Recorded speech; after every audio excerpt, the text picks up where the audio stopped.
সৌন্দর্য, রাজনীতি আর প্রেম। ক্লিওপেট্রার জীবনে এই তিনটি শব্দই যেন এক মহাকাব্য।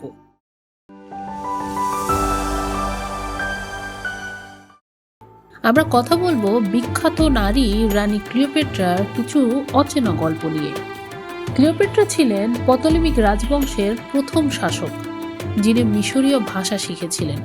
একাধারে গ্রিক, ল্যাটিন, হিব্রু, আরবি সহ মোট 9টি ভাষায় তিনি কথা বলতে পারতেন। ক্লিওপেট্রা রোমান নেতা মার্ক অ্যান্টনিকে মুগ্ধ করতে তার জাহাজের পাল পারফিউম দিয়ে ভিজিয়ে দিয়েছিলেন, যার ফলে নদীতে জাহাজ ভাসার সময়ে পুরো এলাকা একেবারে মাতোয়ারা হয়ে গিয়েছিল। তিনি নিজেকে আইসিস দেবীর অবতার হিসেবে মনে করতেন এবং প্রচারও করতেন। সবসময় দেবীর পোশাক পরে জনগণের সামনে হাজির হতেন, যাতে সবাই তাকে পূজা করে। ক্লিওপেট্রার সময়ে পতলেমিক রাজবংশে ভাই বোনের মধ্যে বিয়ে একটা আইনের মতো প্রথা ছিল, যাতে রাজকীয় রক্ত বিশুদ্ধ থাকে।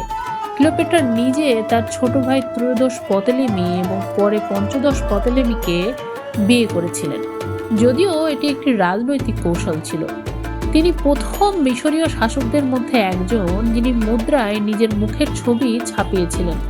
এটি তার এক ধরনের প্রচারণা ছিল, কারণ তিনি মনে করতেন এতে করে জনগণ তার ক্ষমতা আর সৌন্দর্য মনে রাখবে।